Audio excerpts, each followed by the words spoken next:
Hey guys, this is Swamp Cleaner Harry. Welcome back to the channel. We got ourselves a very good lineup tonight. We got ourselves the one and only Chris Logic Media back again for more. We also have Lord Nifty coming back for the second time. Hello everyone. And I just remembered it's actually St. Paddy's Day this week. So 1 second. Oh no, here we go. Yeah, there we go. Everybody, this is the kind of stream we already have, so here we go. It's just going to go downhill from here. Already. And I do not want to forget to mention we have a newcomer. We have a very lovely lady. Her name is Dia Latina, and you can find her on Twitter under that same handle. So welcome to the channel.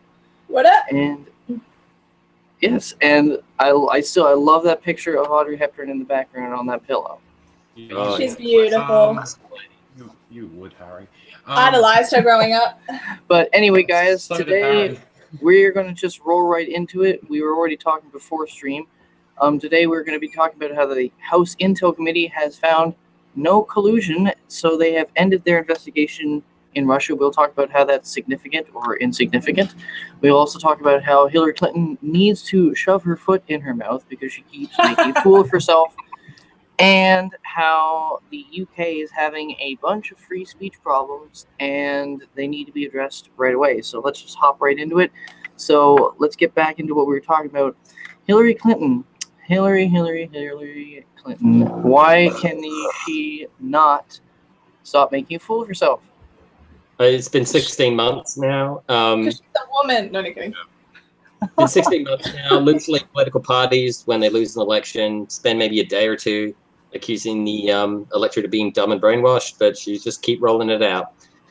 And yeah, I mean, if she's not going to make a serious run, if she's not going to put her name down, yeah, I'm going to run again in this, president or otherwise, I think she should just do what most people do, and most politicians do in this situation, so just kind of go away. Fade away gracefully. Well, Can someone go? Well, what she's doing is she's literally just running the Democratic Party through the mud. I mean, all she did during the campaign was send a wrecking ball through the DNC and destroy any kind of pro platform that they have. I mean, right now they're still baseless. They have there's no figurehead to the party. Who are you going to roll out? Nancy Pelosi, Chuck Schumer to rally at the base? I'm sure that's going to get a lot of people to get to the polls. And their one platform that they have actually started to kind of coalesce around for the midterms in 2018 is, guess what? It's raising taxes. So I don't know. And no one's going to jump just on be board. like rinse, lather, and repeat with these guys. It's just like they're on autopilot. It just keeps going with them. I think they were so convinced they were going to win against Trump that they forgot to, what to do after that. That's what I was going to say. Yeah, and it's like like me. My big plan when I was younger was like get a job, move out of home, and I did it, and I was like, oh crap, now what? But yeah, that's just me. This is a whole political party. They're still, and another thing that's also hitting them really hard is that the fact they're still bankrupt. I mean, they're trying to, apparently, well, what's happening in PA, apparently it's too close to call right now, and they're going to review it, so it's not final. But apparently the Republican was going to lose, but now it's too close to call, so we don't know what's going on with that. But apparently the Democrats, they've been pushing for this blue wave. Have you guys been hearing about this? I've heard the blue wave. Yeah, the Democrats are coming back in a hurry, but how are they going to do it when they have no money? Like they're what they are. If they do take anything in 2018, they're going to be even further in debt. And when it comes to 2020, when the figurehead of Donald Trump is actually in the limelight again, especially considering what he's done so far, they're going to get blown out of the water. They don't have any. Like the closest person to run is Joe Biden, apparently, and he's 5 years older than Trump. Yeah, they're and they're for sure they're waiting for him to fail. They're waiting for him to do a big stuff up, and that's. But hasn't happened. It's actually the reverse has happened. He's been just pretty much. I'll throw back to a political cartoon I saw in January of 2017, he's like on a circus trapeze on a unicycle, juggling the GOP and the Democrats, and then Korea in the other hand, and Syria on his leg and stuff. And it's like he's got this. He's got all these things on his plate, but he seems to always come out on top. So, Chris, what do you think? What? Staring off into space. Staring off into space. Sorry, man. I wasn't staring off into space. I was just It's absorbing it just all. not being, But anyway. no, it's just not being an active participant. I was onto that. Okay, well let's focus on Hillary Clinton. I know you can talk about Hillary Clinton. So let's focus on her and what she said in India. You've seen what she said in India, Chris? Yeah, the self-pity party tour continues. She's exhausted every other country available, and now she's gone to India to help. Do you know what I loved the most was Stairs 1, Hillary 0. Like again. No, it's at this point it's like Stairs 4, Hillary 0. Yeah. But I mean, it's like, I mean, if you can't even beat some stairs, how are you going to beat a political opponent? I think it's a little bit of karma for what she said. I mean, she literally she lambasted women, and she called half the country that voted for Trump backwards, and that if you don't like black people because because you don't want them to have the same rights that you do, and if you don't like women because they're working in your office, I'm like, who the fuck thinks that and voted for Trump? Like, nobody thinks that. It's completely disconnected from reality. Can I be a devil's advocate here for 1 second, even though I hate Hillary? Go right ahead.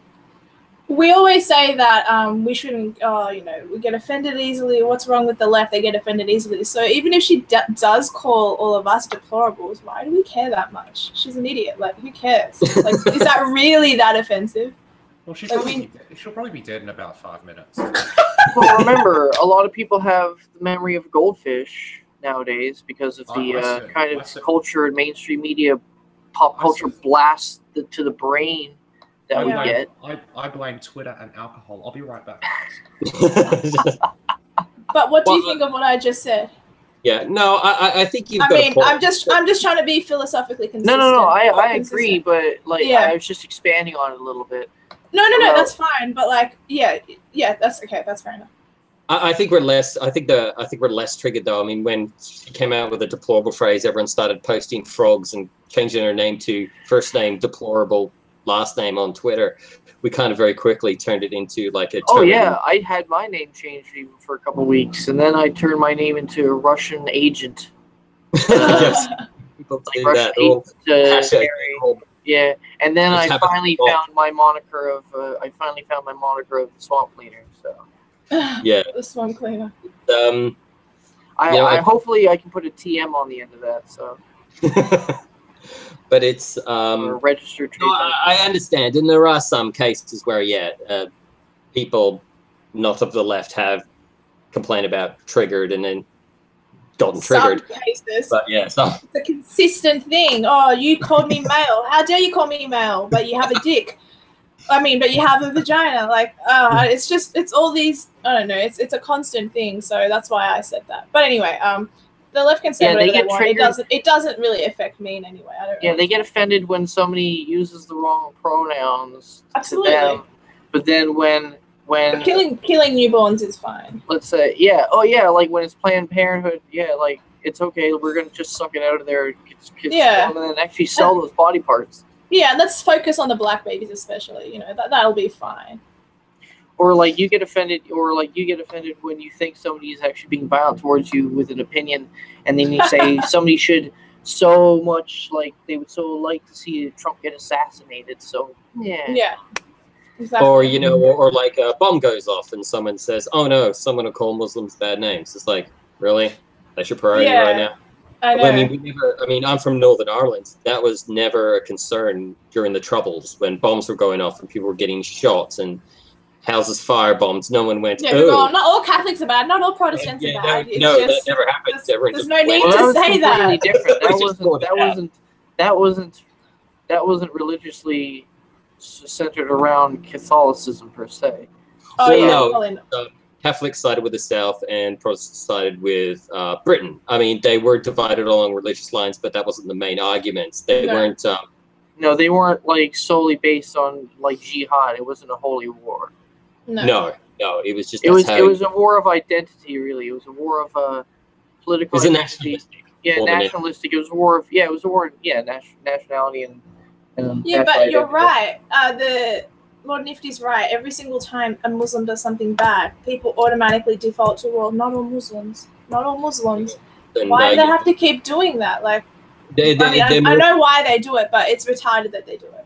But then when a dumbass like 19-year-old kid shoots a bunch of kids in school, all gun owners are it's terrorism. Yes, and it's the president's fault somehow. Yeah, and it's the president's all fault. gun owners. Their fault. Well, it annoys me, that Muslims will say, "Oh, every time a Muslim does something, it's terrorism." It's like he screamed "Allahu Akbar" and ran over 20 people. Yeah. And when he went to court, he screamed about how the track of peace. You're all infidels and everything. It's like, yeah, that pretty much fits the bill. I mean, if he was doing that, communism as well. But the thing is, we don't have, thankfully, a lot of communist terrorists at the moment. We didn't have trouble calling either the IRA or UDF terrorists in Northern Ireland. Well, they were terrorists.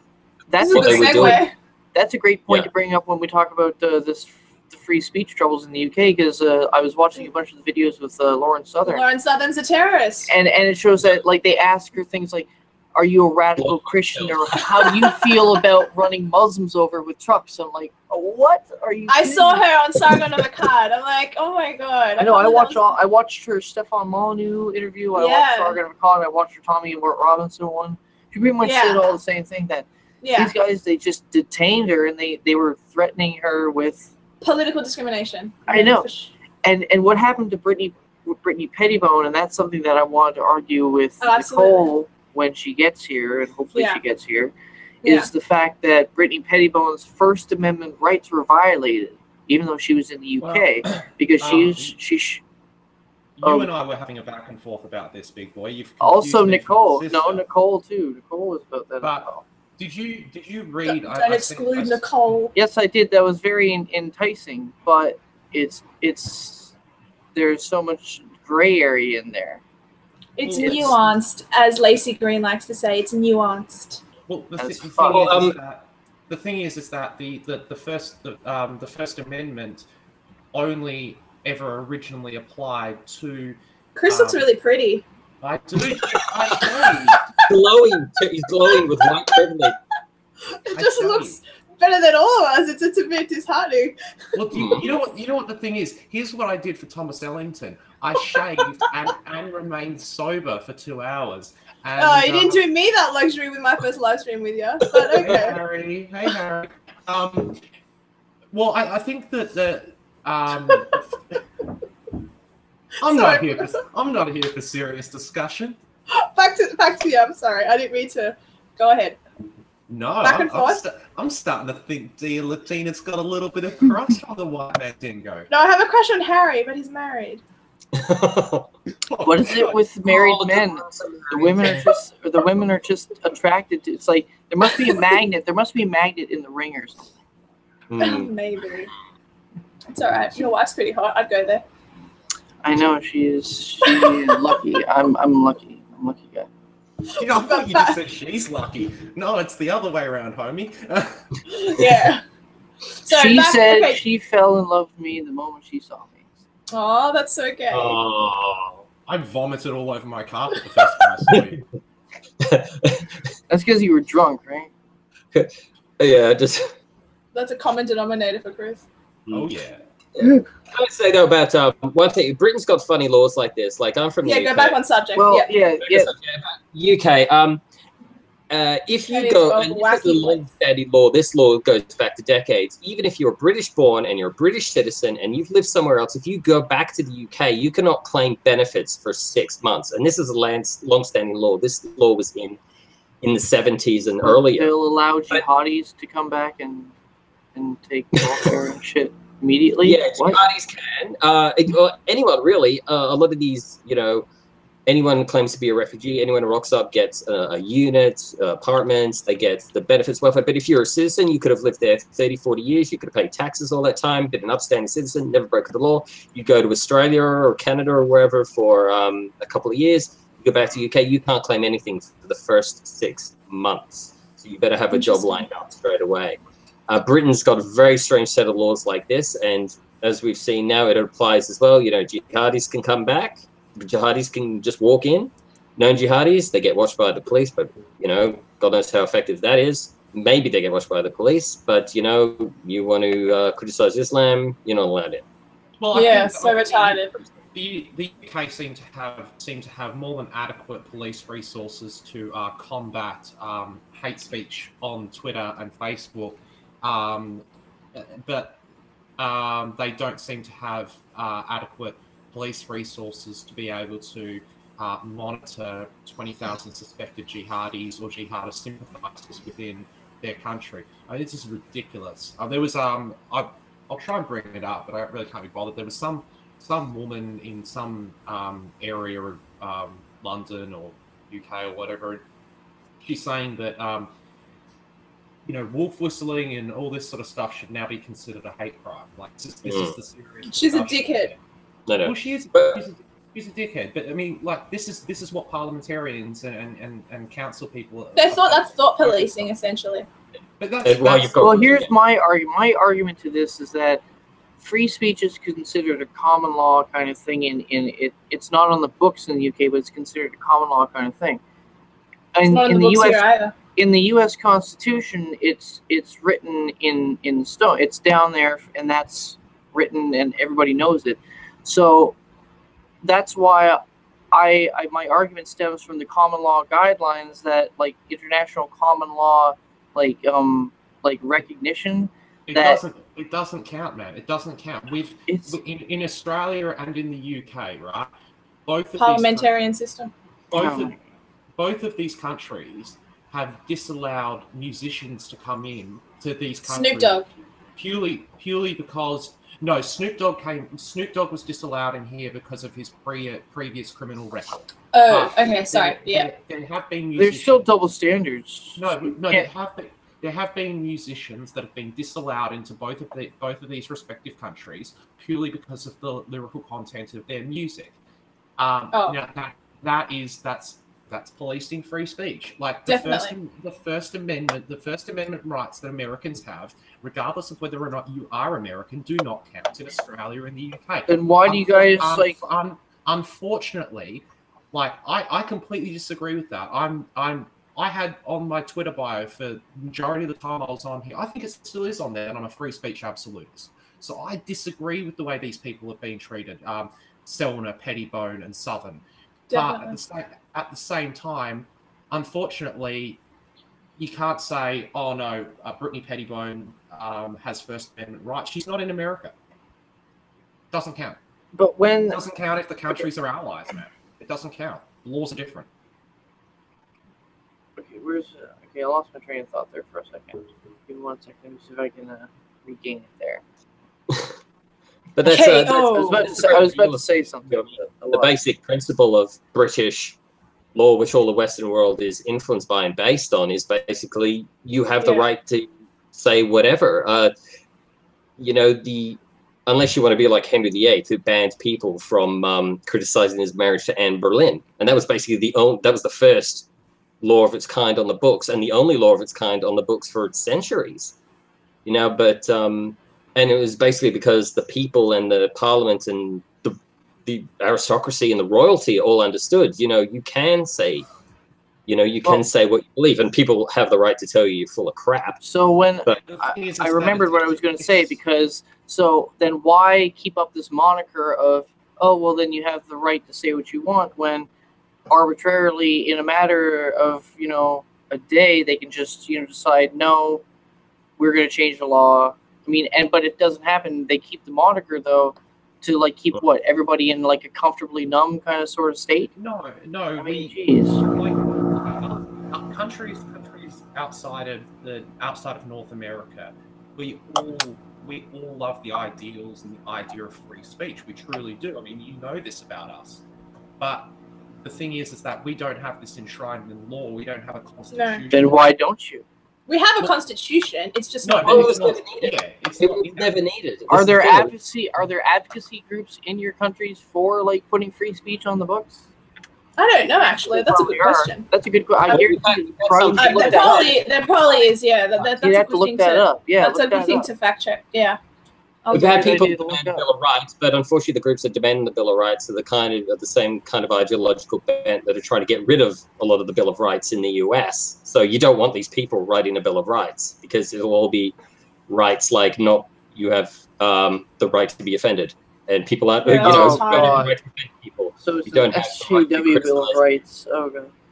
Yeah, that's the problem. A lot of the constitutions with freedom of speech and freedom of association and religion in them were all written 300 years ago or 200 years ago. So, you know, they're all very basic, very generic: free speech, freedom of religion, freedom of association, right to a fair trial, all that good stuff. But the thing is, I don't think you could trust a lot of people to do that now because Well, it would have the pretense of those things, but not the actual.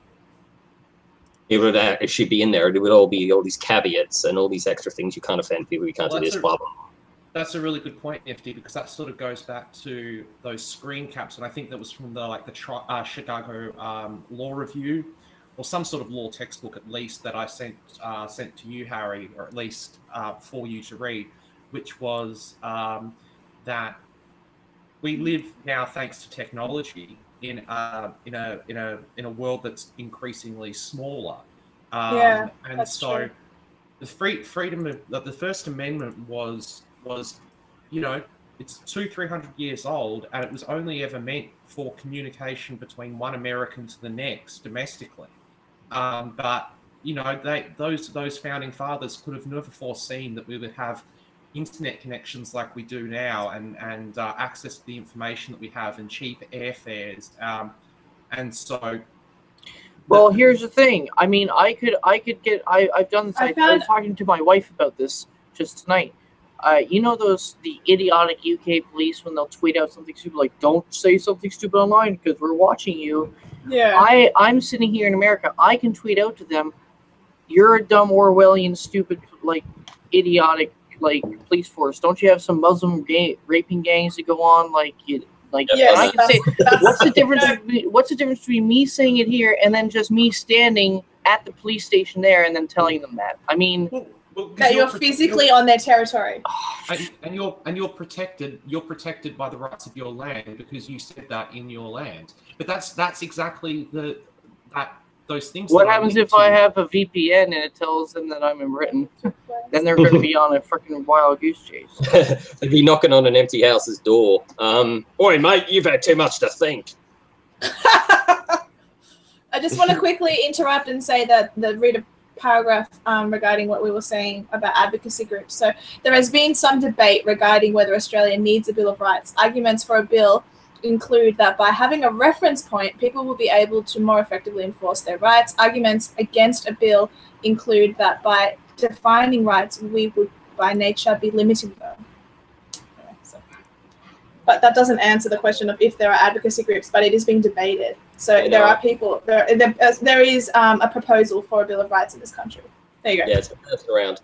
But yeah, like I said, a couple hundred years ago, the big theme was liberty and all that stuff that we now take for granted. Now so America kind of like got it at the right time. They formulated it and wrote it down at the right time. Australia needs to be more like America regarding that aspect. So America, and I think America is kind of fortunate to have been upheld for so long. I guess we're kind of fortunate. Definitely. So it's a little bit of taking it for granted and a little bit of taking with a grain of salt. So. Trigglypuff comes to mind. I know, right? Keep your hate speech off this guy. And you remind me of the girl who's filming her, actually. Yeah, she does look. She's an air of Spanishness about her. I like that Mediterranean look. Even though my wife's white, I do kind of like that mocha skin. There's actually an evolutionary theory behind that. Of the mocha. South American and Mediterranean types are considered attractive because they have genetically a good mix of genes. Well, I'm 21% Native American. video coming out I just like today. it because most of the time there's like a big bubble butt that goes with it. So Bubble butt. Bubble butt. Oh no. Hey, Harry, we've been down this path before, man. And I really just want to advise you, man, stop smoking weed before you start a live stream, homeboy. I haven't smoked anything. Chris looks like he plucked his eyebrows. I didn't. Eyebrows are naturally this good. Oh dear. So I haven't Hillary. Back on anything. subject. I haven't smoked Back on anything, Chris. subject. I have no idea what you're talking about. I haven't smoked a thing. I'm just smoking in general. Huh. I'm just getting over being sick. But Anyway, yeah. So back on to subject. Hillary Clinton or no, No, we were free talking about speech. free speech. I just love it with Hillary Clinton. No, you know, it's amazing how quickly women go from empowered and strong and can do anything to idiots listen to their husbands. And woe is me. Yeah. And everyone was against me, You know, even if though women listened to their husbands, there wouldn't be so much credit card debt in the world. Let me tell you. But, Us guys. I mean, if we want to wrap it up on about the free speech, I mean, Brittany Pettibone and Lauren Southern are both looking into legal options and see what they should. Yeah, they're looking into suing in some way, shape, or form. Even if they can't get them on their free speech violated, and I understand, I have to tend to agree with Chris that it's a no starter, it's a non-starter issue there. The way that they handled, especially in Lauren Southern's case, the way they handled her, how they detained her was kind of fishy because they detained her under this Section 7 terrorism, under suspicion of terrorism, even though they said we aren't suspecting you of terrorism. But they called her dad under that guise. I know, but what they're love of saying, God. what she's assuming, what she's speculating is that they used that as the only thing that they could think of to hold her temporarily or long enough to find something to kick her out. Without a solicitor. So that's almost kind of like, it's almost it's not entrapment, but it's you know, those dangerous Christian extremists. Yeah. Or those trucks that we ran over. When they were talking about anti-extremism laws in the UK, that you know, they weren't going to be actually targeting extremists with them. They'll just pick up anyone they want to. They'll just call them an extremist, and it's already happened, I believe, in England with a teacher misgendered someone, or this teacher said Jesus loves you. Ooh. See, and you know what? Something that's hate speech. They were two separate cases. The first case being that there was a male teacher who incorrectly used incorrect pronouns when addressing one of his students.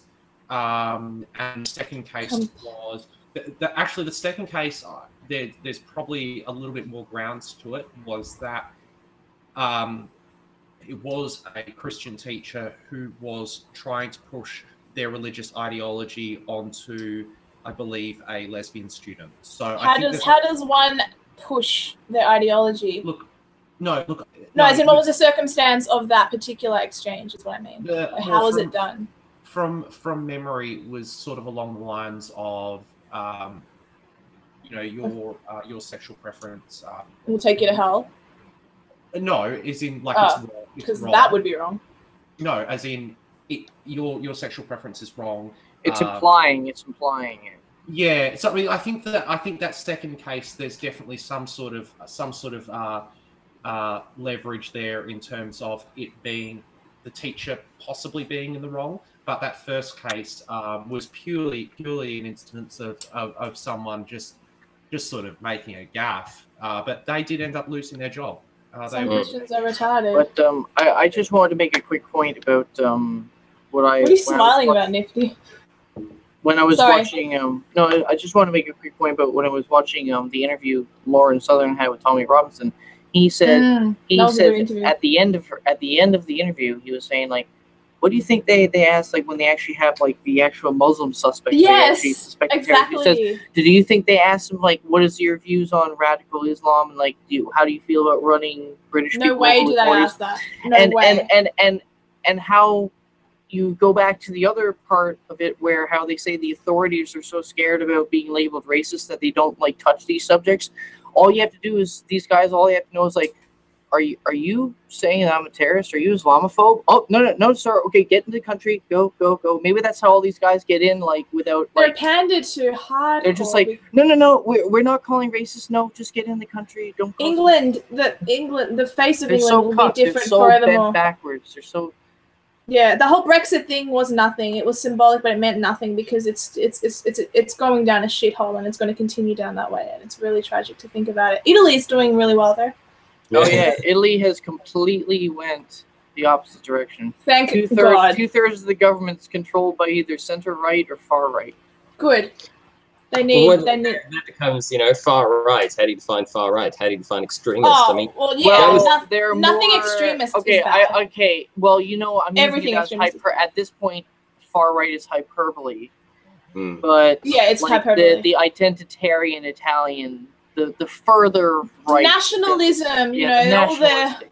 boppity good boopity. The good national. Yes, the that stuff has to good nationalism and the bada bing bada boom. Yeah. Yeah. Everything. Don't worry, I'm allowed to do that. My mother is Italian. I'm allowed to do that. Actually, funny story. Yep, my mother's Italian, even though I'm half German and half English. There's a long story behind that. Bibbidi bobbidi boobidi. Boppity boppity. That's well, Peter I'm Griffin. half British. Peter I wake Griffin. up on my Oh my God! And technically, I can do that as well for you guys who actually know my last name. Boppity boppity. You told me, but I forgot. Checosa. I've got some Italian in me. My DNA test says I have a little bit. Oh, Jeez, have we slept together? Oh no! I was waiting for the joke. I didn't know how I would make it. Oh yes, Chris, it's coming up to a month away from you coming to the United States. Good. Let's get rid of this guy. Yes. I forgot. We need to talk about that. He's corrupting. Talk about that in a little while. He's corrupting Australia. So what's going on with that, Chris? How's that? I'll have to find a different Italian to have in me. You still gonna be able to get out here to PA? I love, yeah. Oh God, there's two conversations going on here that I really want to respond to. You must respond to him. Respond to Harry. Okay, all right. I'll deal with you later tonight, honey. Dear God, I'll pluck those eyebrows a bit better. Oh, it's not a girl. No. It's more of something you can do with Harry. Just watch out. He'll want to borrow your clothes. Answer Harry. I don't know. Look at... Why do you invite me on these things? I agree. No, I'm kidding. I'll chat to you. I'll chat to you on Skype, man. I'll chat to you in private about that. That's we'll organize all of that. There you go. There's an answer. Are you backing out on me, bro? I want to go to America, but I want to go to Israel first. Someone fund me. I just want to let you know, Harry, that I would never back out on you, but I would always back into you. And then out, and then in. And then wow! It only took us less than an hour this time. And I'm actually understanding the jokes because I don't really understand them in our group chat half the time. That's probably for the best. Fair All right. So what else? What else is going on? We've had a recent one in Australia. Yes, woman, back on topic. Driver's license, ran over and killed. How old was he? Well, a young boy. Preteen, about 11, I believe, or he's 14. Whatever. She ran over and killed someone, a child. And this was got 80 hours of community service. Hang on, was this in Sydney in the primary school where she actually drove through the car park, drove through the wall of the school, mowed down 3 kids, one of them died. They were all about 9 years old. Saudi Arabia has the right, we shouldn't be driving. But no, it's just 80 hours of community service, and there was killing a child. That's for killing anyone. I mean, child or not. I mean, Australian completely an accident or something.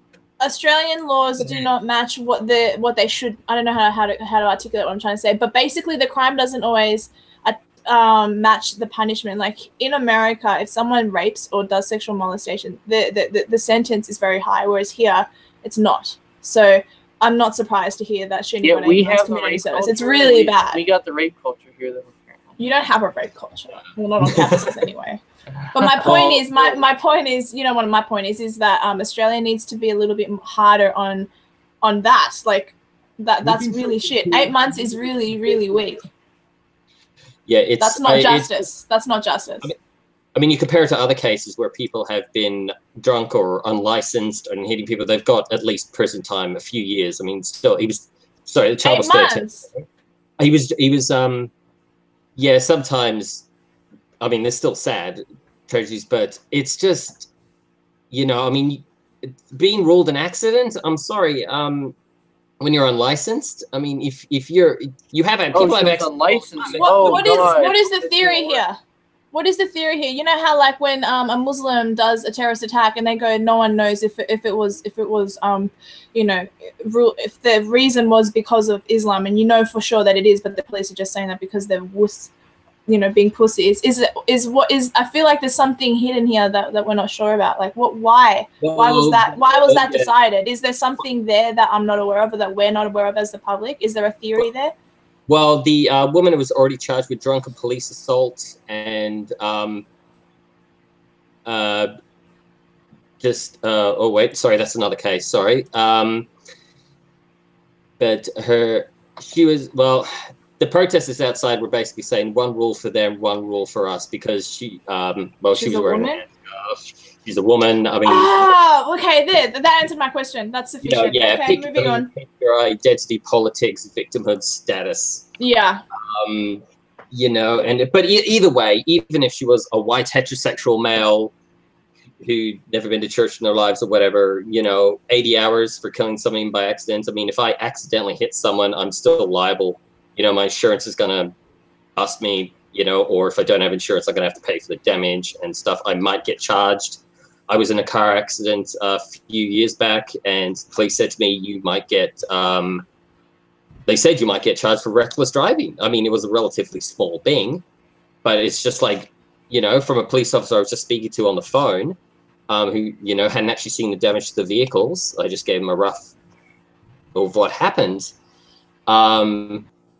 So, you know, you can, even in an accident, you know, completely sober, licensed, no previous traffic incidences at all, you can still get criminally charged for, you know, an accident. Something's a total accident. Obviously, you know, you're not deliberately ramming people, but to kill someone and only get 80 hours of community service, I don't know what's going on. I don't know. You keep reading more and more stories about these very lenient sentences. Well, we're letting in 25,000 people a year. I'm not sure what percent of those is Islamic, but the rate of Islam right now is 2.6%. If it goes beyond 5% in this country, we'll end up like Sweden.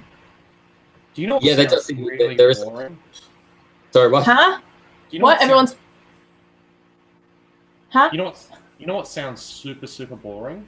What? What? Driving with a license and sober. Like, that sounds fun. What did he say? I didn't understand that. But driving with a license and sober is boring. Judges are very soft. Oh. You know, we have a huge problem in Victoria at the moment with soft judges, and it seems to be. Are you in Victoria? Judges. No, I'm in Perth. Oh, you said we. Oh, you meant as Australians. We as Australia. We've got we've got our equivalent of California with bad weather. Yeah, fair enough. Soft judges, the constant excuses, the semi-socialist government. It's great fun. Semi-socialist. Is Melbourne like Chicago? Yeah, in terms of weather, yeah. It's unpredictable weather, yeah. Not with the gang violence, too. And all the Sudanese. Yeah. Of course, yeah. There's always excuses, but what is like Sydney, like New York or something? What you really need to focus on is the food, the cuisine. I mean, yes, we've been someone of Sudanese food. Just visit Australia, mate. Visit Australia, mate. Food's cracking. Oh my god, your accent is ridiculous. That's not even good. A Hungarian restaurant in your streets completely justifies importing a lot of people from another continent. Totally does. Melbourne is the definitely the food capital probably of all of Australia. We're the coffee capital, food capital, everything. We got the hustle bustle, whereas Adelaide's a whole. Adelaide's a whole. Hello, bodies and barrels. What? 4 weeks ago, I was in City Melbourne. of Churches. Thanks for so saying hi. So much nicer over here. Less chance of the homeboys breaking in while I'm sleeping. That's true, but consensus dictates that Adelaide's a whole. At least you're not in South Africa. Yes. Oh my God! Yeah. Oh my God! I know. That's another thing. That's another thing we can talk about. That's white babies being cut up and boiled alive. Yeah, it's horrible. Oh my God! It's horrible fucking thing. The BLF, the Black Lives First. Yeah. Black Lives First is doing it. Yeah. And it's amazing. Even recently, everyone's talking at the same time. Lord Nifty, go first. My God. Oh, me first. Okay. Because you were talking first, and then he interrupted you. Sorry, go. It's been going on for years, and it's gotten very little coverage. It seems to be accelerating. Yeah. And as usual, I mean, it's like, and I've been thinking. I was actually thinking about this today. Like, you see the Me Too movement. You see, if they turned a blind eye to abuse in Hollywood for years. They're not interested in the grooming scandals in the UK, but God help you if 15 years ago you patted a woman on the butt. Yeah. And it's the same with South Africa. They were boycotted, embargoed, whatever, for years when it was apartheid. But then Zimbabwe basically just flips the colors and has the same kind of racist policies. South Africa's doing the same, but it is just, they're gone. They're quiet. They don't care. I mean, at the end of the day, are you worried about women being assaulted? Are you worried about racism? Are you worried about discrimination, or is it the principle you're worried about, or is it the side? I think it's the principle. Chris, go. You were responding before.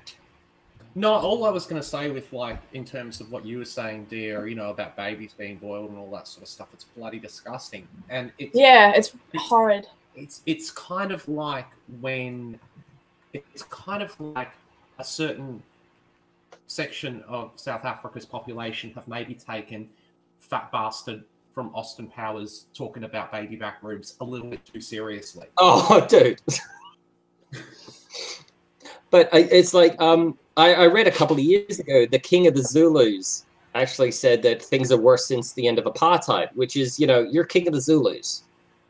You can't get any more black South African than King of the Zulus. And he was saying that things are worse since apartheid ended. So that gives you a rough idea how bad it's getting there.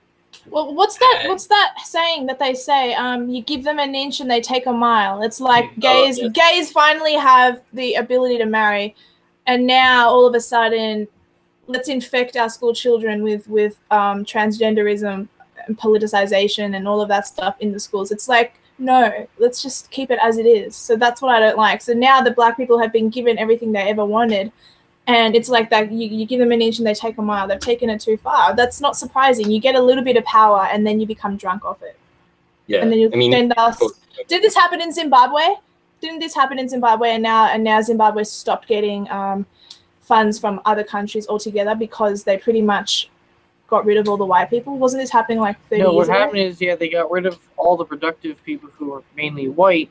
So now they're begging people to return. They're begging the same people who they kicked out to return to and they'll give them all these benefits and be like, please come, because we're in economic turmoil right now. I mean, it happens a lot. I mean, when Britain pulled out of, I remember reading from an article. This person was in India, and older Indian people would say to them, it's like, things ran better when the British were in charge, like pre-1945.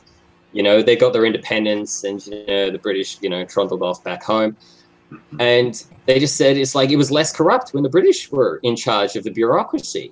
And to me, it's not a race thing, it's not a black or white thing. It's just, it reminds me of Monty Python. What have the Romans ever done for us? So quick to get rid of something or someone where things are maybe not perfect, maybe okay, sure, the colonial powers were sometimes dicks. But you're so quick to get rid of a system that and once again, the Democratic Party, they have a thought, oh, we're not going to lose to Trump, so we don't have to plan for the future. Absolutely. And Exactly. You see it over again. You see it in the education system. Standards drop, literacy drops, mathematics scores drops among the students. So they go, well, maybe the new system isn't working. Let's inch back to the old one because we know it and everything. No, they introduce another new system, a new untested system. Constantly so busy trying to get rid of what worked, even if it wasn't perfect. And they promise people the world. And of course, they change it. It doesn't work as well as promised. People get angry. People get angry, and it just makes it worse. It's progressive. Apartheid is bad. I think we can all agree with that. But I think, I think there was structure and order. I think that's what is lacking now. Yes, I don't know. I don't know how to articulate that very well. I think you guys know what I'm trying to say, but I think that being progressive for the sake of being progressive is stupid. Agreed. It's incredibly detrimental. And look, the same sort of sentiment in a less sort of catastrophic kind of manner is echoed in places such as Hong Kong. Really? Post handover. So when it was handed over, the rates of homelessness there are throughout the roof. Now it's just really crazy. I was speaking to friends of mine recently who they recently went back to Hong Kong, and they've been there pre-handover on their honeymoon years ago, and that and another friend of mine who's a honky are also are not happy about sort of the difference between pre and post handover. I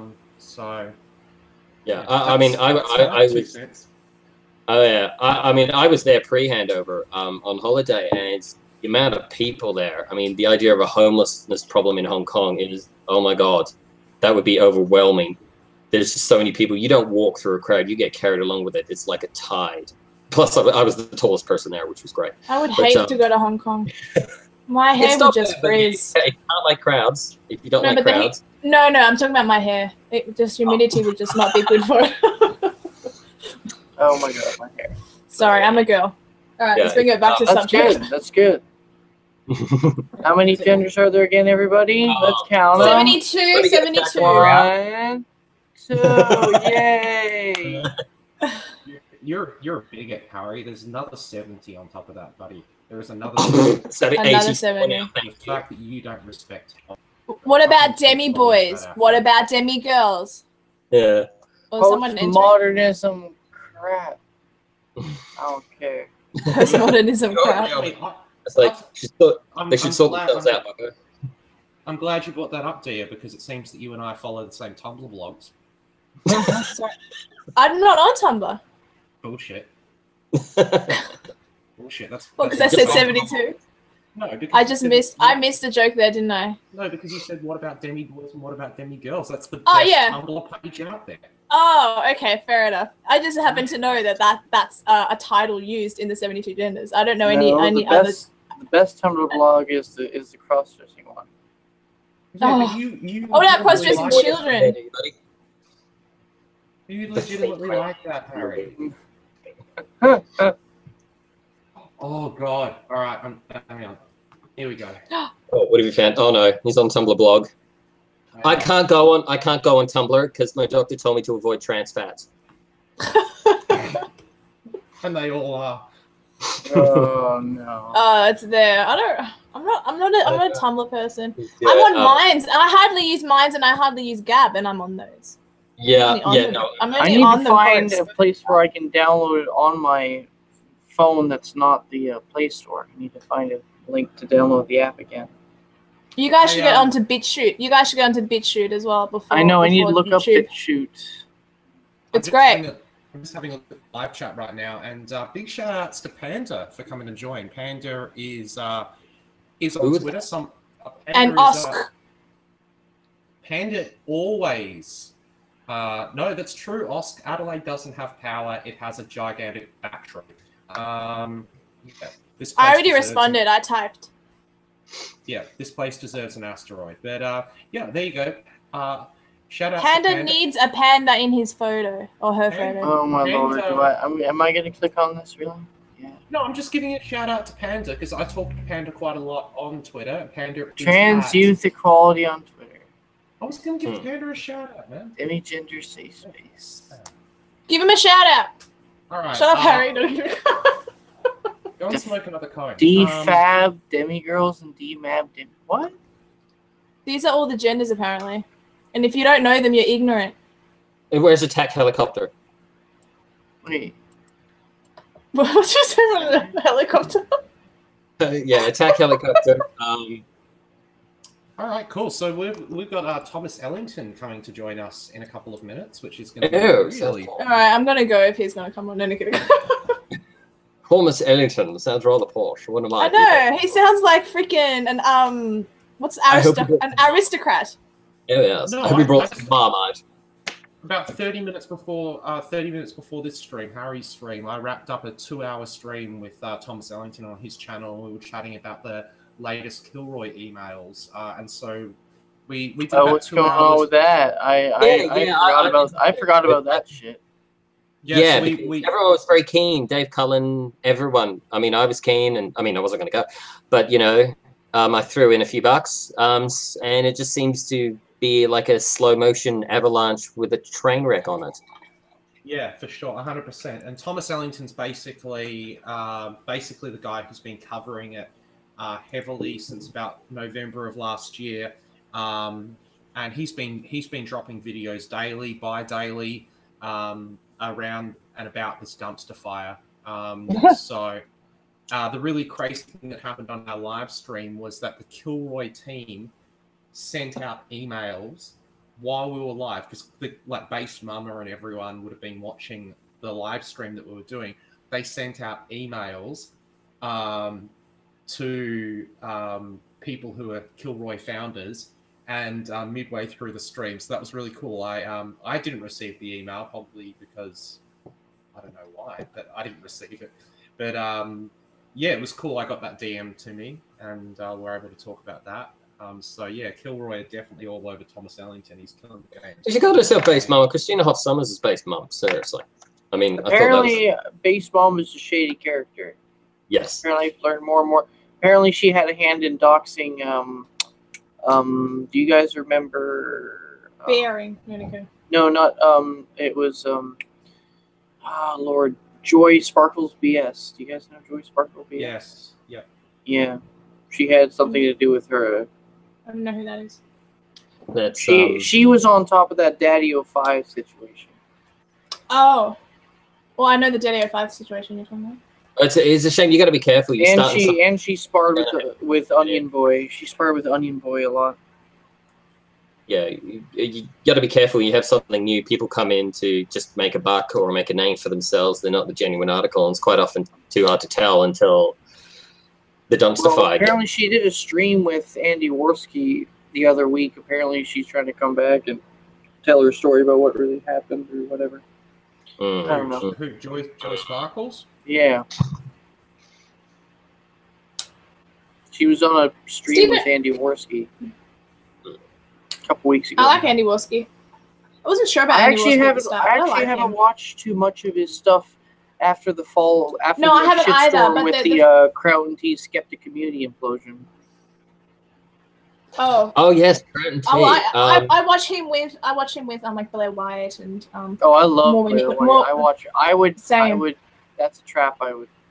When they guest, I like Andy Worski. I like Andy Worski when he comments. Know in advance. It's not a trap if you know in advance, dude. That's it. You can't use that excuse afterwards. Oh, honey, I thought it was actually a woman. But if you're presenting as a woman and you only look like a woman, it's not really. Yeah, you're not gay. Yeah, it's a minefield. Yeah, that's right.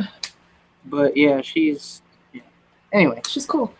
Stephen Hawking was 76. That's the same age as my dad. Was he really that young? Yeah. I thought he was older than that. Nah. No, maybe he looked older because he lived in a wheelchair. No, I thought he didn't look too bad for 76. But yeah, no, I just read that. Well, considering they said he was going to be dead by the time it was like 40 something. Yeah. Good. I mean, geez. It's amazing, and to read his work, it's God blessed him.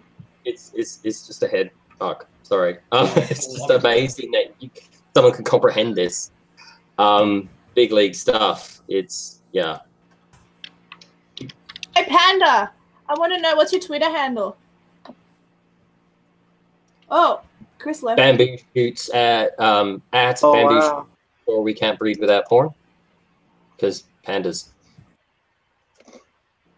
Actually, issue with pandas, they're having trouble getting them to breed in captivity. I have seen somewhere they figured out that they're not fertile unless they eat meat. Or they're not as fertile unless they eat some meat. Do they eat meat or fish? Are they not feeding them meat in captivity? Well, no, because everyone just thought they ate bamboo. But occasionally, there's actually a few species like this. If they don't get a certain thing in their diet, they can't procreate, or they find it difficult to procreate. My family used to have pet quails. Unless you gave them worms, all their eggs were duds. And apparently there's a theory now that pandas do occasionally need some meat in order to be amorous and get their freak on and have some little baby pandas, or at least it makes it, I mean, they can't breed them in captivity. It's very hard. Oh, look at the little panda. It's so cute. Thanks, Panda. But that's just what I've heard about pandas anyway, so a little tribute for you. We got off topic from Hillary Clinton and free speech to talking about pandas. Yes. Anyway, okay, yeah. Let me throw something that's more relevant. Rex Tillerson just got fired by Donald Trump, and I think it's because of too many people are getting fired. My God. From that. No, actually, I don't think it's a bad thing because someone's making a good point today, and I agree with them. Why must it be that every administration, like, once you get somebody hired into a cabinet position or whatnot, they have to stay there? It is a job just like any other job, and a president has to hire the best people for the job. And if it seems because they are comparing and contrasting, and if the previous White House administration doesn't have that many people, I know, leaving, but it looks like a bad turn. It looks like bad staff turnover. I'm just answering your question. I made the point. Sorry, so I'm just No. I just passed it up. I just made the point. Then, well, then maybe that's one of the root causes for why government's so shitty. Maybe. Once you find out that these people aren't really that good after a couple months, and then you have to keep up appearances by keeping it seem like the White House is in order. You keep these people in there, they're inept at what they're doing. You can't get anything done. So I mean, Trump is actually, if he needs that's to probably fire people, true. There's an element of truth to that. In there, if he has to fire people to get more effective people in there to get the job done, and a lot of people know Rex Tillerson did not or was not on the same page ideologically with Donald Trump. So there was already some friction there to begin with, and I really didn't like Tillerson from the beginning. He was a neocon. Everybody knows he's a neocon. So I work for a government department. And I'm actually quite glad because now Mike Pompeo is now going to be Secretary of State, and we now have, for the first time in history, we have a female leader of the CIA. So there's another woman to add to his administration. He's got more women in his administration and cabinet than any other president in history, and they all call him a sexist. I wonder how he can square that circle for me. Maybe any of you? Can you try that one? He's self-hating, maybe. But I mean, I work. He's trying to beat himself up. Yeah. I work for a government department, and people do get entrenched. I mean, and I'm not just talking about upper or high people who have like the country leaders ear. I'm talking basic level 1 staff. They get because there is it's called the permanency. I don't know about the US general government departments, but in Australia we have the permanency system. Once you get yourself have seniority. It's something called it's seniority. It's kind of like the same concept, but not really. Yeah. It's you can get entrenched, and I mean there are hard workers there. I like to think I am, but we do have staff that everyone else complains about because they're just not doing the job. They're always calling in sick. They're not good at their job, and that goes for frontline staff, management, executives, all the way up to the top.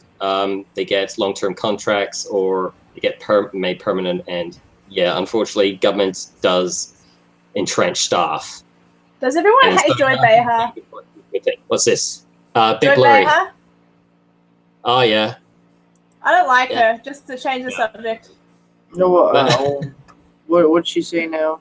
Let me see this. She finally apologized, Joy Behar. What, publicly? Yeah, apparently. Good. I don't know.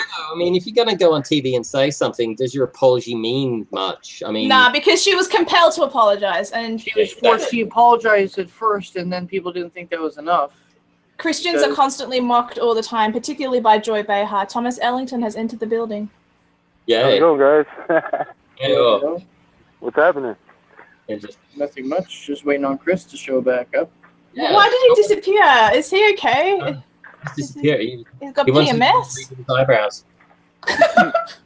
He said he's getting some water. That's what he said. I guess he's He's So a Mr. moody Thomas- little fucker.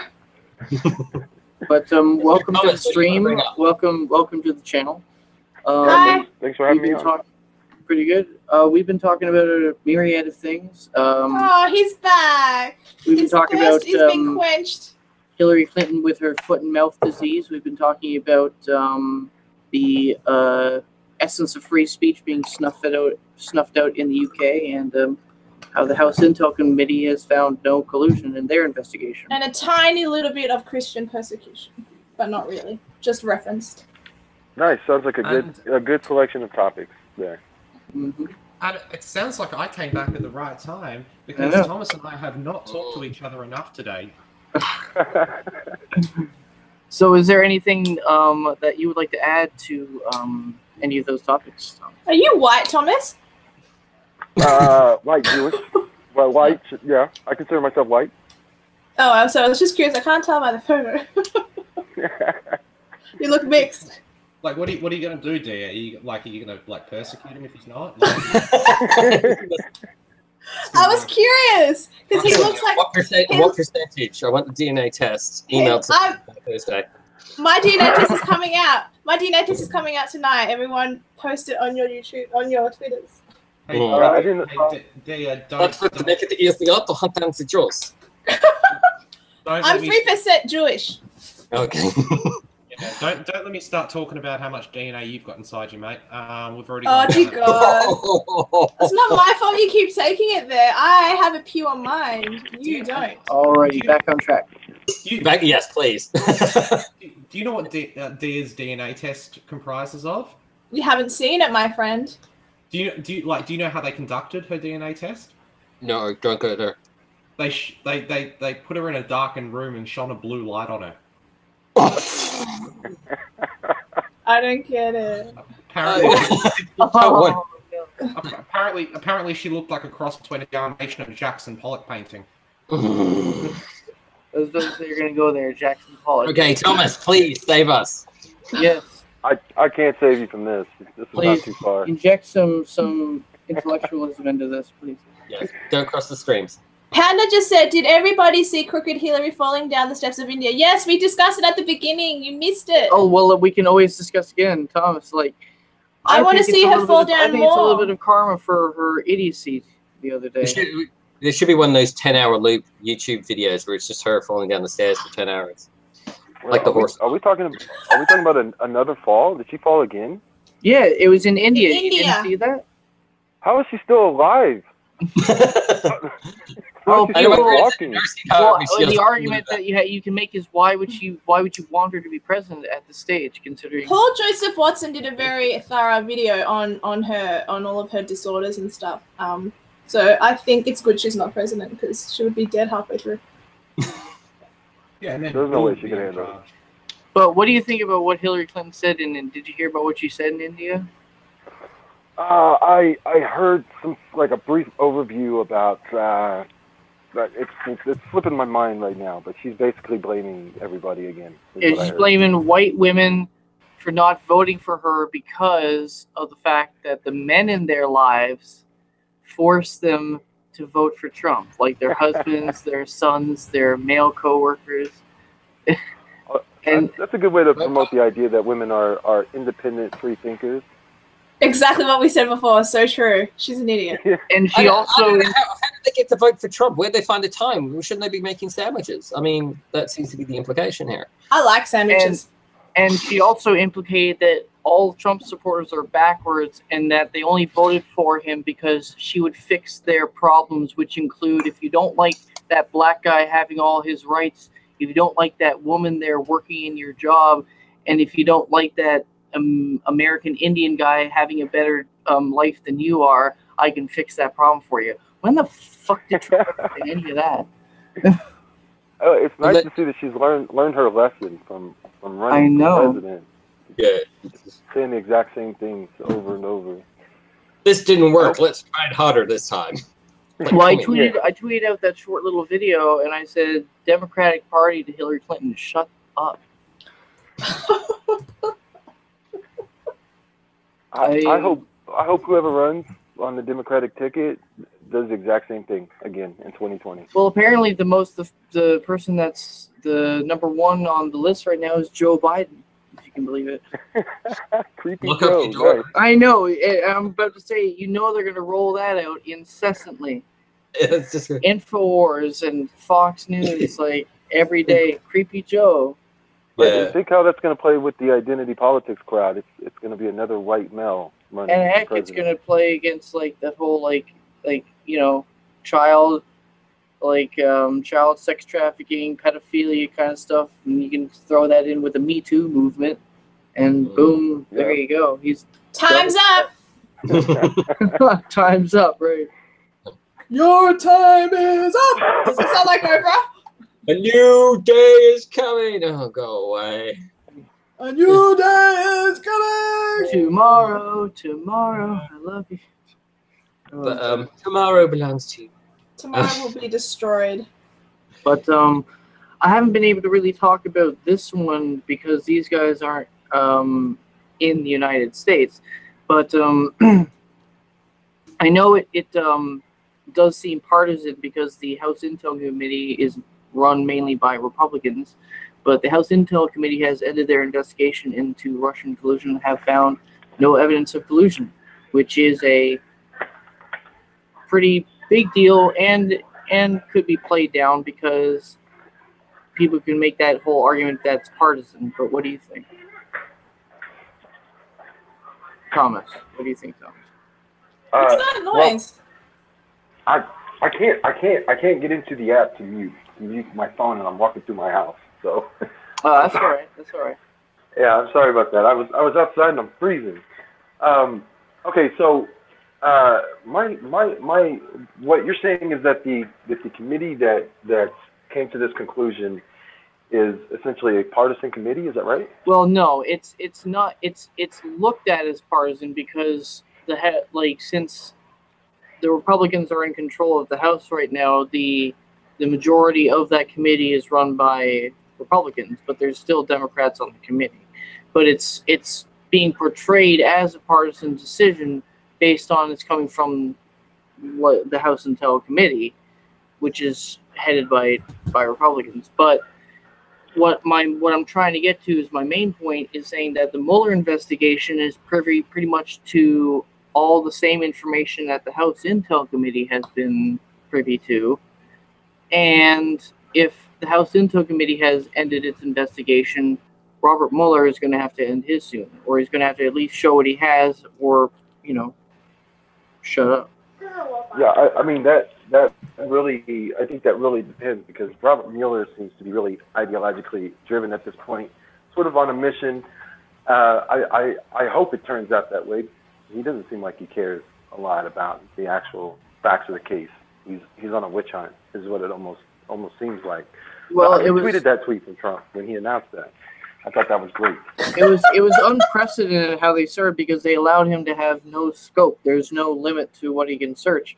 And I think that there is a lot of rumors coming out of Washington that he's actually winding down his investigation. Hence the fact that maybe that's why the House Intel ended their investigation as how they did.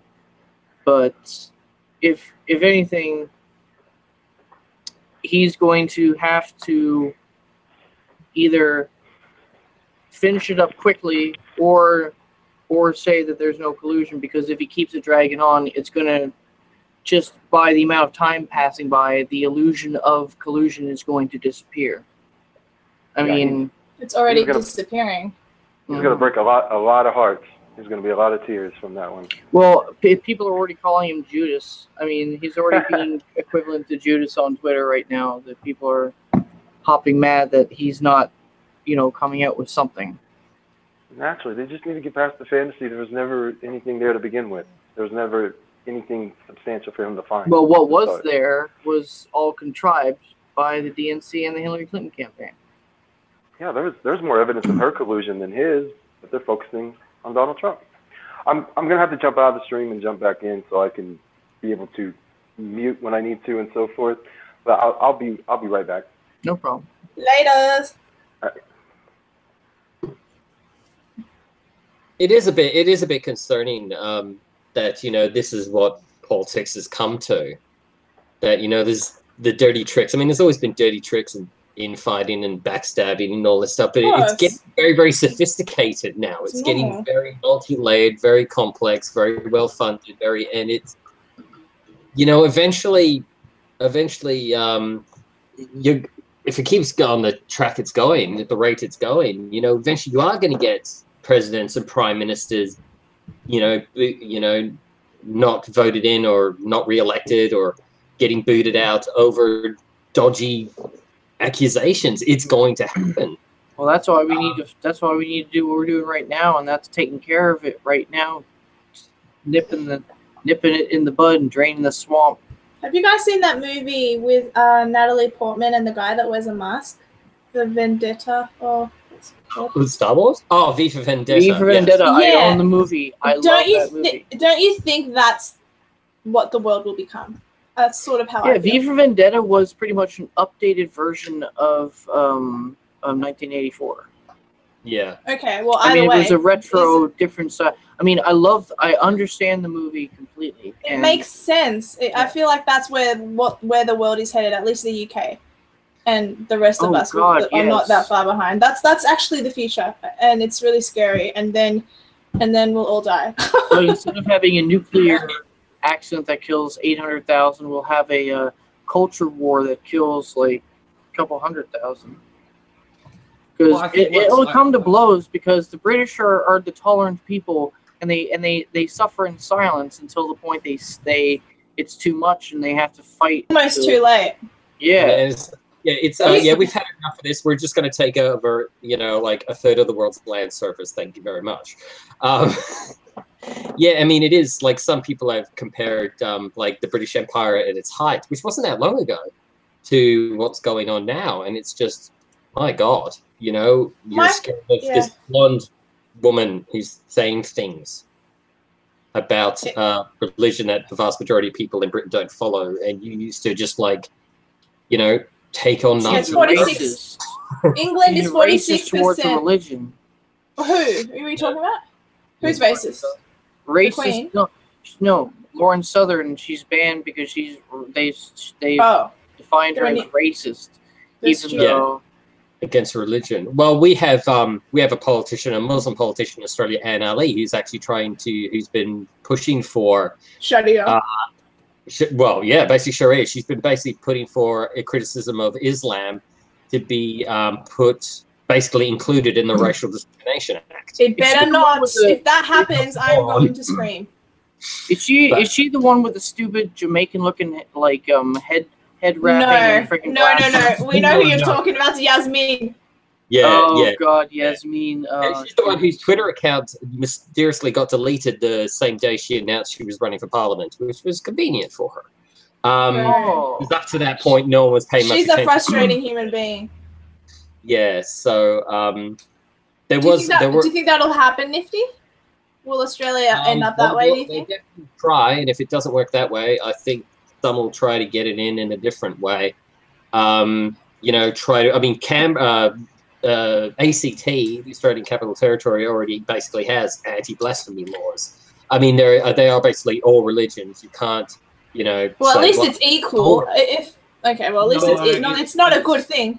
There's equal in law, and then there's equal in practice. That's two separate. That's two separate things. Yeah. When those specific laws were rolled out a number of years ago, or at least updated a few years ago, back in about 2015, early 2016, there was a specific it was a specific sort of importance placed on Islam with those laws being passed. Of course. So I don't doubt that. It's rather like 16C, which they're arguing for doesn't go far enough now in Canada. But I was going to say, just before we get too far away from it, talking about V for Vendetta. Oh yeah. When I was that up. No, when I was on Daniel Wagner's live Wednesday show last week, albeit briefly. Yeah, it was brief. It was very brief because I was like just sort of getting up and trying to have a coffee and whatnot, and so I was on there for about 10 minutes. And yeah, big shout outs to Unframed Mind. But what up? I brought up the movie Wag the Dog. I don't know if you guys have seen that with I heard you bring it up, but I don't know the movie. Yeah, so check it out, because I think what we're heading toward now in terms of sort of like fake news and fake reporting and all this sort of stuff is we're going to be heading toward a Wag the Dog kind of scenario whereby the technology is so advanced that the powers that be will be able to completely doctor. There was a guy on the news not that long ago on like MSNBC or CNN or something like that, and he basically like had some sort of AI technology where he could recreate in real time. He was a Barack Obama impersonator, and in real time he could talk as though he was Barack Obama, and then they had Barack Obama on the screen, and the mouth was moving at the same speed this guy was talking. And that's basically Wag the Dog. Wag the Dog came out in 1995, and they doctored a whole war scene of this like girl running away from some sort of conflict that looked like Bosnia or somewhere. But that's the future we're moving toward. Like, it's going to be so hard to tell. Do you guys? But you don't think with Trump and Brexit symbolically and all of that conservatism might make a comeback, or do you think it's just a temporary, tiny little toe, and that it's got, and that the left is? I feel like we're talking so like we're doomed almost. We are right now on the tipping point. We have that beachhead, but we've gotten to the point where whether or not we are going to be like the Allies, are we going to push forward into the hedgerows? We're right now slugging it out in the hedgerows. Are we going to break out into France? Are we going to capture the Nazis in the pocket of Calais, or are we going to be driven back into the ocean? Are we going to be driven back into the Channel? So it's time for us to make a stand. And I think what Alex Jones said on InfoWars is time that the right starts doing covert operations just like the left does. We need to start working clandestine Facebook groups or clandestine Google accounts, all that good stuff. You know, pretty much try to. The thing is, it's not going to happen. You've got two very, very differing mindsets at play on either side of the political aisle. Like, you've got on the left, you've got feet on the ground. On the right, you've got people who think that their words, as opposed to necessarily actions, are gonna affect change.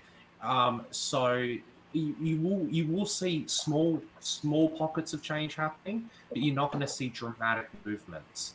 Well, that's what I thought the point of Trump was. I was hoping that change would be emulated elsewhere, because Hungary and Poland. It is. I mean, it is. Like, look at That's Italy. my point. Look So at Italy. Exactly. So is that going to happen? I mean, I'm asking. But what I'm saying is we've like the other countries that have gone the way of populism is that beachhead, and we're slugging it out in the hedgerows.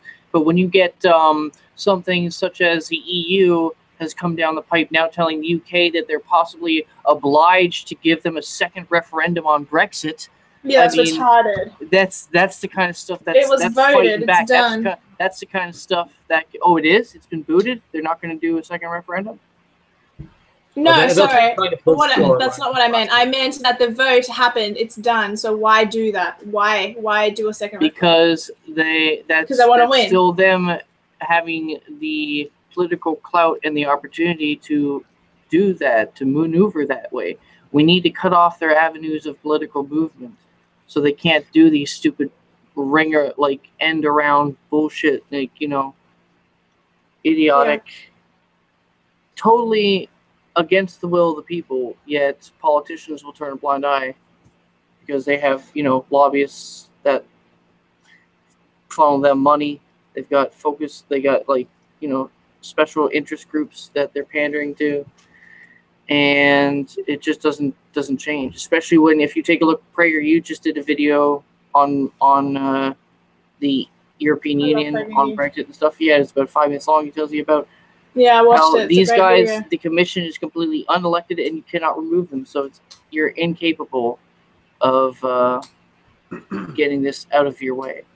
I think there's things as well, not just actions or words. There's two other things as well. First of all, a system's got to work, or eventually it falls into a big pile of itself. I mean, you see now. I mean, people keep going on about socialism, for example, and look at Venezuela. Look anywhere where it's been implemented. It's all good and well to say, it's all good and well for the left to say that, we've won, culture wars are over, which they do occasionally. But it's at the end of the day, if the system, economic or otherwise, doesn't work, it's going to fall in on itself. That's one advantage I think the right has, and it's basic reality. You can talk about, you can try to portray the men as evil. But a lot of women out there know that no, not all men are evil. So feminism can talk all at once, but at the end of the day, most women aren't feminists, and they're not going to listen to that, and that's one advantage. Also, another factor as well is outside forces. Just look at the history of the 20th century. Things are going a certain way, and people are talking about this is going to happen, and this is what the future's about, both technologically and socially and culturally and economically. And then, bang, there's a war, there's a revolution, and whatever the hell they're arguing about just falls by the wayside. Eugenics was very popular early 20th century. Involved. Yeah, eugenics was very popular early 20th century, and then along came Nazi Germany, and everyone saw where it ended. Abortion is eugenics. Yeah, so, Margaret Sanger. She wants to limit and control the spread of the black population. She would say the word Negro. That's what she said. Yeah, so those horrible yellow Asians. That's what she'd say. But yeah, so there's the basic. The problem, I think, obviously, if I thought my side of politics was against reality, I'd stop supporting it.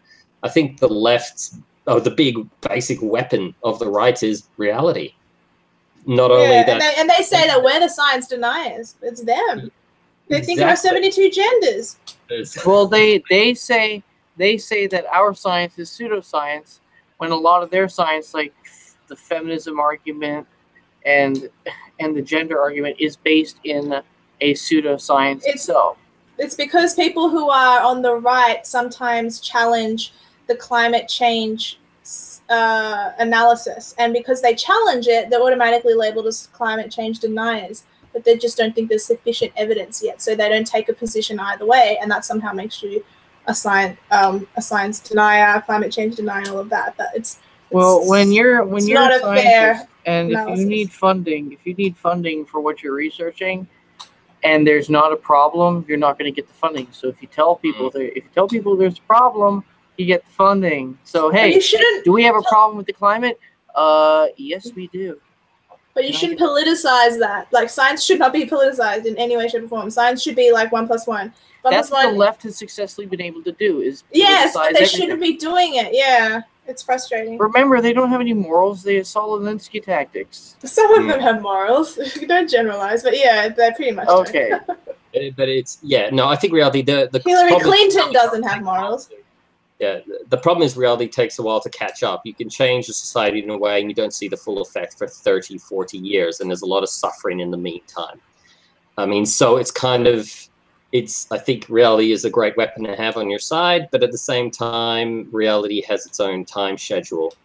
And as the left, or as any change in society tends to be incremental, and, you don't feel, you don't see, you don't realize where it's going, you don't realize the consequences of it until much later, and it's already done. And some people benefit from the consequences, and they will try to keep that system going. Well, it's either the left is completely blind to what they're doing, or they know completely fully well what they're doing. And I think it's one or the other, depending on who or what you're talking about. I think it's definitely, I agree with Nifty, it's definitely a combination of both. if you're talking about you know, people who come from You say gender and transgenderism pushed on kids. Yeah, I hate that. I hate that. But I was going to say, like, people who come from that side of the left and that side of the political aisle with that sort of ideology, they're definitely on the sort of Marxist scale or the Marxist side of things, and they definitely know what they're doing. Probably. Mm. Panda wrote some comments.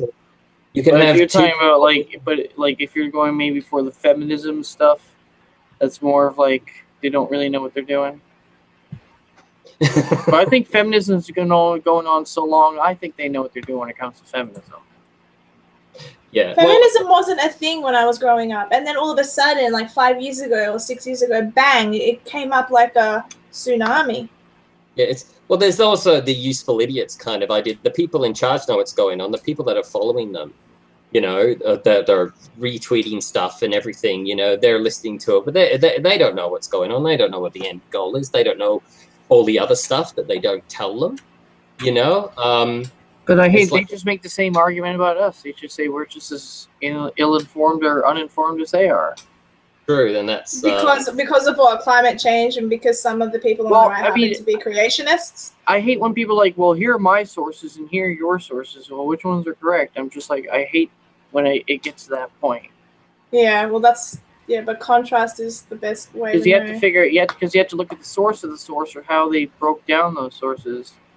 And most of the time, when it comes to the ones who are backing up this climate change, like for example, for climate change, it's done on a study that's very misleading based on the number of yes answers to whether or not like a group of scientists thought climate change was a man-made factor or had like insignificant man-made factors. Well, I think the problem that we're facing currently is this complete overload of tribalism. Yes. And so what I think people need to reflect upon is that there are three sides to every story. And those three sides are, there is my truth, your truth, and the real truth, which lies in between.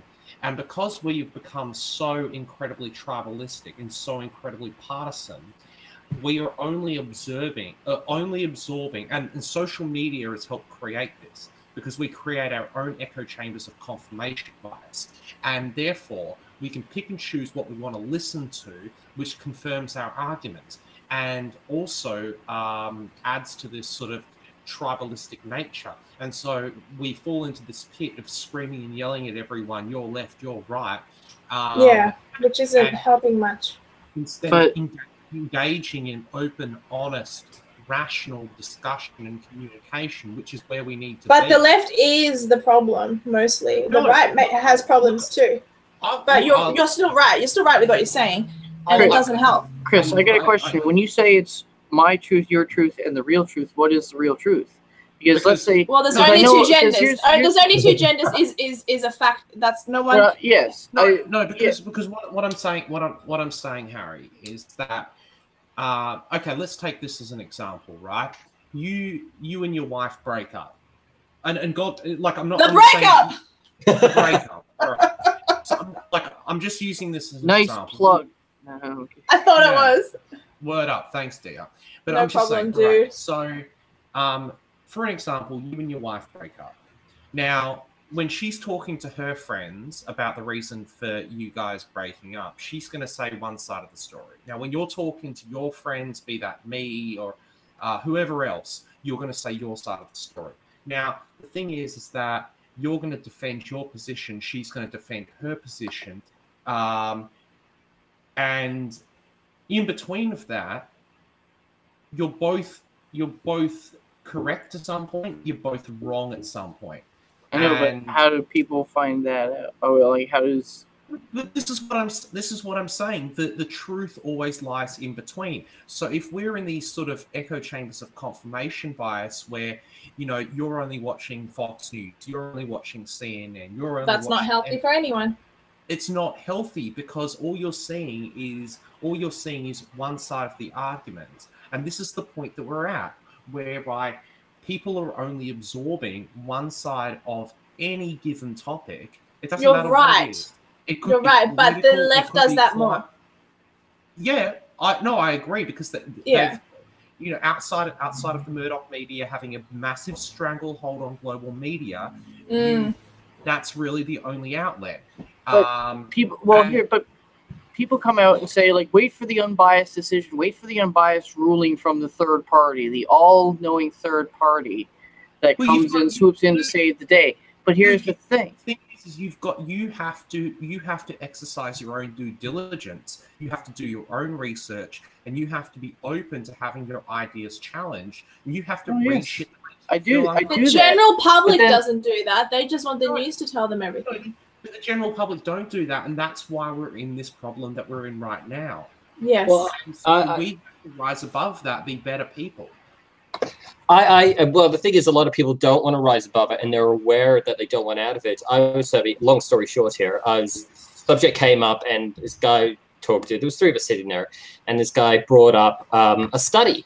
I said, "Oh yeah, this study said this," and I knew which study he was referring to. And I said, "Yeah, hang on a second. Wasn't that study, found, just basically dismissed because multiple reasons, small sample size, the methods they used, the conclusions they drew? It was bollocks." And he just said, "Oh, I know, but I like bringing it up because it makes those people feel small." And this was a guy that would post on social media all the time, articles about science, videos about science. He was supposedly this big science person. But when this study that he knew was bollocks, which he knew was badly done, it was totally partisan, he could use to appear morally superior to other people, he was quite happy to use it. And there's probably a lot of people out there like that. I mean, he's the only one that's admitted it to me. And I mean, I haven't spoken to him since, quite frankly. But it's just, to me, that's scary. This guy knew this study was wrong. He knew it was done by people who they got the conclusion they wanted, and they worked backwards. They filled the data. They lied. Everything. That no one took this study seriously. And he was quite happy to repeat it and pretend it was true, because not only reinforced his view, but it reinforced his own sense of superiority. And this is supposedly someone who was big on science, So people don't want to see the light. They refuse to see the light. Sorry, Harry, your stream. Go ahead. Well, I just wanted to point out, like, something that is, when it comes back to the sources and when people throw them back and forth at each other, when you have places which used to be considered, upstanding, reputable places that would consider giving you the real truth, the unbiased truth, and now that we've blatantly seen a lot of them being infiltrated by, it doesn't matter if you're whatever ideology you are, left or right. So these once upstanding, straight, unbiased sources that people relied on are now themselves the biased. So what is the real? So that's what I was trying to get at when I was trying to explain your truth, my truth, real truth. Even the real truth can have a bias to it, because a lot of these places that are supposed to be reputable, like Oxford or Harvard, when they do these studies, a lot of them now are skewed with bias. Well, they're sort of ideologically aligned as well. But I think that the internet age and the rise of social media has really had a negative consequence in this manner. That yes, you see that even if we were to take the example of not places of higher learning such as Oxford, etc., but if we were to take media outlets, traditionally, let's say pre-social media, even pre 9/11, right? Media outlets had to be as non-partisan as possible. They had to sit in the middle ground as much as possible, because you only had a small percentage of outlets. Now that you've got the internet, now you've got social media, now you've got blogs. I mean, HuffPo started online. Salon started online. Look at all this competition, and it's hyper-partisan content. Now you've got the traditional media outlets also playing to their traditional base in a hyper-partisan manner, and all drives this divide. And it's really crazy. It's really, really crazy. It's negative. Yeah. No, I agree. And I mean, it's a double-edged sword. It's great that we have all these different sources, because there's always the case if you have a few sources that they could all be biased towards one side. But it's a double-edged sword, like you say. Then all these, even if all the main ones were nonpartisan, you know, you get more, they could be biased. So it's up to the consumer, I think, to try to keep them in line, basically. If they become too one way or the other, to start switching off, and hopefully they get the message. I mean, sometimes they don't seem to. But how hard is it for consumers in the social media age? Let's take Facebook, for example. Twitter is a different animal altogether, because even though with Twitter or Instagram, you can sort of curate your own sort of experience, for lack of a better way of describing it. But majority of the time, you're communicating with people who you do not know. And therefore, you can be thrown like a massive, massive blow to the system. With Facebook, Facebook is heavily skewed toward what you're interested in, and it does become that echo chamber of confirmation bias, because you're merely interacting with the people in your social circles. And as Facebook has become, that's what Stephen Carter said, yeah. And as Facebook has become more and more of an aggregation for news stories, that is particularly dangerous. That is very, very dangerous. And that is, I log onto Facebook and I don't post anything, but I will scroll through the timeline, and I find that these people are in these echo chambers, and that is really, really corrosive. They want to be in that echo chamber. But that's the thing. They don't. I don't. Like, a lot of us don't. They do. They do want to be. They do want to be in that echo chamber. They do want to be in that echo chamber, but the problem with that is that they do not see the bigger picture, and they cannot see outside of their screen. They cannot see outside of their feed. But that's what I'm saying. I'm saying that they're choosing to stay ignorant. They're choosing to stay ignorant. I write articles, and I purposely go and I look at all facets, and if I still see that my inherent bias is accurate, then I'll reinforce it. But I still always show the other argument when I write. But other people don't know how to take themselves out and be objective from the point. You know, there's a reference point, and those people don't do that. Well, I've got to interrupt you because I've got a bolt, I'm afraid, people. So thanks for having me on. Oh, no problem. Quickly before you go, I just want to make one closing point there. And Tim Pool did a video on this a few weeks ago, which was a website called The Knife, which rates the credibility of media outlets. And it's very, very strategic how these guys do it. So I'll send you a DM, or I'll send all you guys a DM with that video. It's very, very interesting. And it will show the credibility rating between CNN, Fox, MSNBC, Breitbart, you know, all the usual suspects. And it's very, very interesting. And it's a good website. So... No, definitely send it to me. But thanks for having me on, everyone. I've really got to go now. Bye, Nifty. Bye. Thanks for having me. See you soon, I hope. Thank you. Thank you. Bye. All right. Well, I'm not gonna leave the stream, but I am gonna drop out. I'm gonna go mute, and I'm gonna go off camera for a little bit. So you guys enjoy each other's company. Get acquainted. Maybe talk about cross-dressing or something. Chris, I'm thinking we're getting up to around 2 hours from the stream. We did have plenty of people on here. I think we did get most of the things we wanted about talked. So I think I'm probably just going to wrap this up. Okay. It's 2 a.m. here. Get a little tired. Yeah, you're probably super tired. Yeah, no, that's fair enough. But no, it's a great stream. It's good to finally chat with you in person, Dia. Yes, you too, Harry. Good to meet Thomas, and it was a good chat. We'll definitely have more to talk about in the days to come, because one good thing we could definitely talk about the meeting between Trump and Kim Jong-un. That would be very good to talk about. Yes. But well, I just want to say that thank you for having me on your channel once again. I really appreciate it.